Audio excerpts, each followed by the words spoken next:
લગભગ 10 વાગ્યા સુધી આપણે ત્યાં રિહર્સલ જોવામાં આવ્યું, આપણે ચકાસણી કરી અને આજે અહીંયા આપણે 600થી ઉપર સબ ઇન્સ્પેક્ટર અને ઉપરી અધિકારીઓ જે છે DCP, DIG, IG, additional joint commissioner, special commissioner સુધીના તમામને આપણે બ્રીફિંગ કરવામાં આવ્યું. આ ગુજરાતમાં સૌથી અગત્યનો બંદોબસ્ત હોય છે, જેને આપણે જોઈએ તો લગભગ 18,000થી પણ ઉપર પૂરા સુરક્ષાકર્મીઓ છે. એ સિવાય પેરામિલિટરી ફોર્સની આપણે 11 કંપનીઓ અહીંયા આવી છે. 20 SRPની કંપની પણ આપણે આવી છે. અગાઉથી 15 SRPની કંપની આપણી પાસે હોય છે. એટલે મેન પાવર પણ અમે ખાસો ઉપયોગ કરવામાં આવે છે. જરૂરિયાત એટલી હોય છે કે અમુક મેન પાવર સવારમાં જ્યાં ડિપ્લોય કરવામાં આવે, સાંજે એને બીજી જગ્યાએ પણ ખસેડવામાં આવે છે. અમે આગળ પોઈન્ટ હોય છે, ડીપ પોઈન્ટ હોય છે, ઢાબા પોઈન્ટો ઉપર પોલીસ મૂકવામાં આવે છે. એમાં બહુ સિન્સિયરલી પોલીસ કામ કરે એ રીતે આપણે અહીંયા બ્રીફિંગ પણ રાખવામાં આવ્યું છે.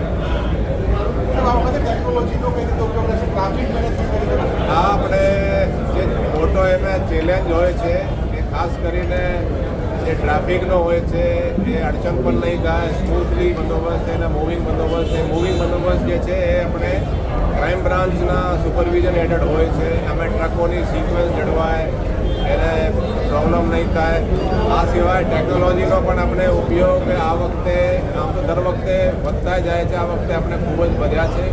ખાસ કરીને જે 1400થી વધારે જે કેમેરાઓ રૂટ ઉપર લગાડ્યા છે એનાથી ખાસો મદદ મળશે. આ સિવાય આપણે લગભગ 20 જેટલા ડ્રોનના ઉપયોગ કરવાના છીએ. ડ્રોન એટલે આ ડ્રોન હોય આપણે જે બેલૂન છે એના ઉપર પણ આપણે ઉપયોગ કરવાના છીએ. એના નીચે સીસીટીવી હોય છે. આપ જુઓ તો બધી ટેકનોલોજીમાં સીસીટીવીના જે સિસ્ટમ છે એનો જ ઉપયોગ કરવામાં આવે છે.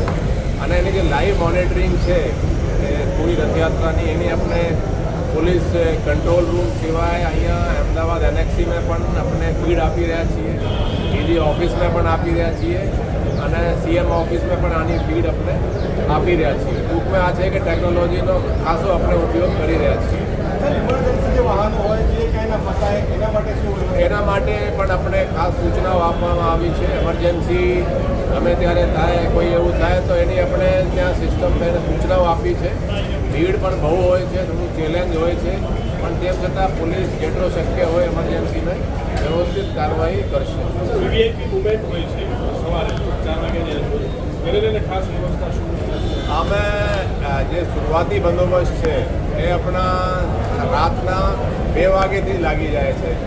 એમ કે માનનીય કેન્દ્રીય ગૃહમંત્રી શ્રી એ સવારે 4 વાગે ત્યાં મંગલ આરતીમાં આવે છે. પછી લગભગ 7 વાગે માનનીય મુખ્યમંત્રી શ્રી ત્યાં આવે છે. તો એ આપણે બંદોબસ્ત સવારે 2 વાગ્યાથી લાગે છે અને દેર રાત સુધી, જ્યાં સુધી આ રથયાત્રા પૂર્ણ ના થાય ત્યાં સુધી બંદોબસ્ત ચાલુ રહે છે.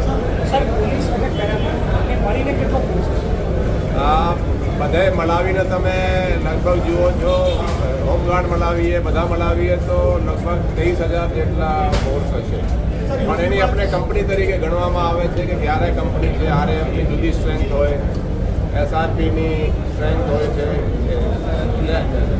આરએએફની જે કંપનીઓ છે, આપણે બીએસએફની કંપનીઓ મળી છે, આઈટીબીપીની મળી છે. તો ઓવરઓલ સ્ટ્રેન્થ જોઈએ તો 22-23,000 જેટલી હશે, બધા હોમગાર્ડ મિલાવીને. સર, ગઈકાલે સીએમ ભાગદોડ થઈ, આ રવિવાર છે, રજાનો દિવસ છે, લોકોને મેનેજ કરવા માટે કઈ રીતે પોલીસ કામ કરશે?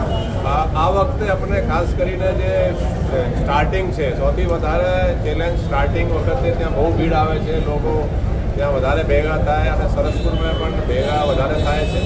આ વખતે આપણે તમે જો તો બેરિકેડિંગ વગેરે પણ લગાડવામાં આવે છે. જે સિક્વન્સ છે એને આપણે એ રીતે જ આગળ વધારીએ કે જેટલા માણસ અંદર હોય, નહીં તો આગળ આપણે એને ત્યાંથી જ એન્ટ્રી પોઈન્ટ ઉપરથી રોકી દેવામાં આવશે. સર, ગઈકાલે સીએમ અને એચએમએ કેટલીક સૂચનાઓ આપેલી છે.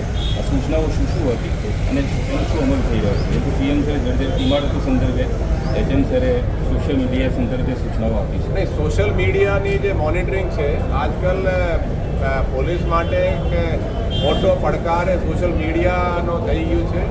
એમાં અમુક લોકો ખોટી અફવાઓ ના ફેલાવે એની આપણે મોનિટરિંગ કરીએ. એ અફવાઓથી ખાસા તણાવ ઊભો થઈ શકે એટલે આપણે તરત જ એમાં કાઉન્ટર